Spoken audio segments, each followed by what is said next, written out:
Hello viewers, di video Totalks kali ini gue bakalan ngebahas tentang Honda Jazz tipe RS yang GE8 ya. Dan mobil ini kebetulan yang edisi spesial, yaitu edisi yang facelift terakhir banget yang tahun 2013 ya. Jadi ayo kita lihat aja mobil ini apakah masih keren untuk dipakai sekarang atau mungkin kita mulai harus move on ke GK5 ya. Jadi kita lihat aja.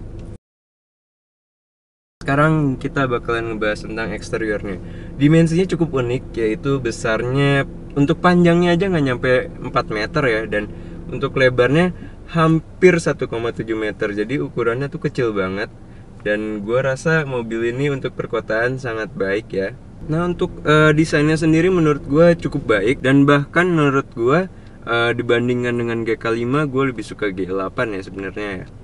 Untuk di depannya bisa kita lihat di grillnya itu ada lambang RS juga. Terus untuk lampu depannya ada aksen apa ya, lebih gelap, yaitu smoky itu ya. Untuk desain belakangnya menurut gue cukup bagus. Ada LED-nya juga di lampu remnya dan warnanya putih ya, jadi terkesan modern ya. Terus di bumpernya bisa kita lihat ada paket aerodinamis juga di varian yang RS ya, jadi keren banget. Di atas saya bisa kita lihat ada spoiler juga ya. Oke, sekarang kita bakalan ngebahas tentang interiornya. Interiornya menurut gue untuk bahannya biasa aja. Tuh, kedengeran banget. Jadi dimana-mana plastik keras, dan di door trimnya juga sebenarnya plastik dan ada kombinasi, ada kayak kain gitu ya. Jadi menambah kesan lumayan mewah. Cuma menurut gue tetap keras. Ini bukan soft pad. Jadi tuh, ini tuh cuma dilapisin doang, jadi ini plastik yang dilapisin, bukan ada soft pad atau apa-apa. Terus bisa kita lihat di sini sebenarnya audionya lumayan bagus untuk sekelasnya, yaitu Kenwood tipe DDX 4033 ya. Terus di sini desain AC-nya lumayan unik, walaupun biasa aja sih sebenarnya, cuma untuk pada masanya itu desainnya bagus banget ya. Terus di sini ada fitur kesayangan kita lagi, yaitu spion lipat elektrik. Di setirnya bisa kita lihat gak ada tombol aneh-aneh, gak ada cruise control aneh-aneh. Jadi pengaturan audionya kita harus menjangkau radionya sendiri ya.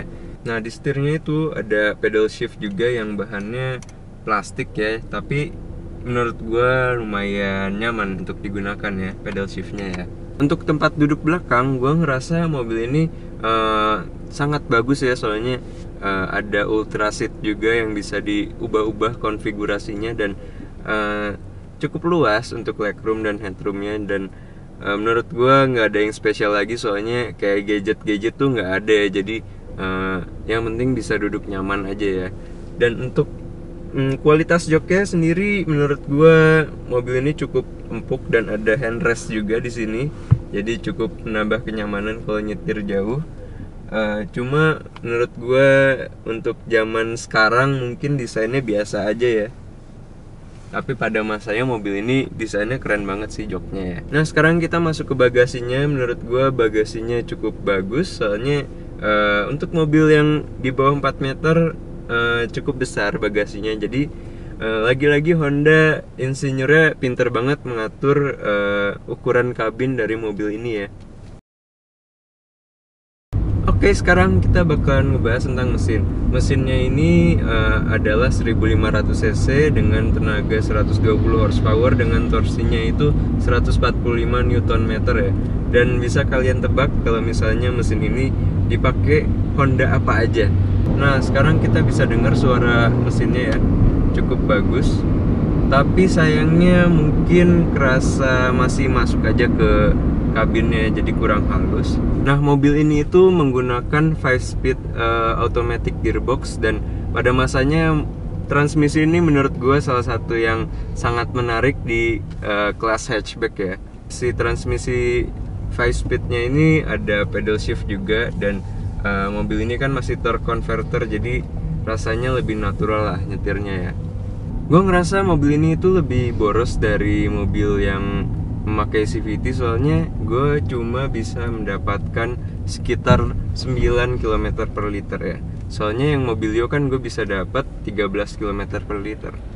Dengan transmisinya di posisi D, kita bisa mengganti giginya secara manual untuk mencari engine brake atau kickdown gitu ya, dengan menggunakan pedal shift di sini. Nah, untuk posisi S, kita bisa mengganti gigi secara full manual ya. Walaupun gue ngerasa transmisi mobil ini itu cukup canggih ya di kelasnya, cuma gue ngerasa kalau transmisinya itu kurang halus, apalagi di kecepatan rendah ya. Nah, sekarang gue bakalan ngebahas tentang handling dan kenyamanannya. Menurut gue untuk handlingnya sendiri, mobil ini itu salah satu yang terbaik di kelasnya. Saingan terdekatnya menurut gue adalah Ford Fiesta ya. Handlingnya cukup intuitif banget, dan setirnya itu gue ngerasa sangat pas ya, bobotnya pas, dan feedback setirnya juga gue ngerasa mobil ini sangat bagus feedbacknya ya. Menurut gue kalau kayak sekarang ya, polisi tidur dan perumahan kayak gini tuh, gue ngerasa mobil ini cukup empuk ya. Nah kayak gitu doang. Jadi gue ngerasa kualitas peredaman suspensinya untuk polisi tidur cukup bagus ya. Sekarang gue bakalan ngebahas tentang kesimpulan dari mobil ini. Pertama gue pengen ngebahas tentang siapa yang akan beli mobil ini dulu ya. Nah biasanya yang beli mobil Jazz ini ada dua jenis orang, yaitu orang yang suka modifikasi dan orang yang ingin membeli mobil pertamanya. Untuk menjadi bahan modifikasi, mobil ini menurut gue sangat bagus ya. Kalau misalnya untuk orang yang suka audio gitu ya, siapa yang nggak kenal dengan mobil Jazz ini? Jadi untuk audio dibongkarnya gampang banget. Untuk yang suka modifikasi mesin, cukup banyak part pendongkrak tenaganya, yaitu mulai dari air filter sampai turbocharger dan supercharger pun juga ada ya. Jadi cukup lengkap juga di pasaran. Jadi kalian nggak usah takut kalau suka modifikasi mesin membeli mobil ini gitu. Nah untuk yang menginginkan mobil ini menjadi mobil pertamanya mereka, pasti mereka ingin mobil yang cukup keren dan perawatannya tuh murah gitu, dan harganya pun cukup murah, soalnya mobil ini sekarang udah nggak ada lagi, yaitu kita harus beli second ya. Nah untuk keawetannya menurut gue cukup bagus. Mobil ini udah dari tahun 2013 dan rasanya kayak naik mobil baru aja menurut gue, jadi cukup enak.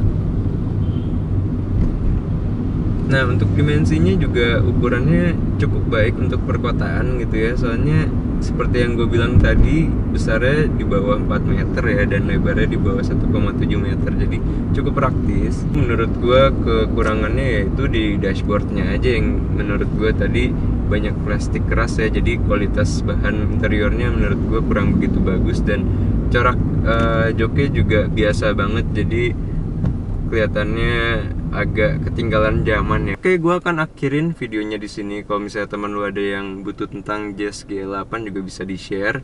Kalau misalnya lu suka sama video ini, like, dan kalau misalnya lu pengen konten tentang otomotif juga bisa subscribe. Jadi gue akan akhirin videonya bener-bener di sini. Jadi thanks guys.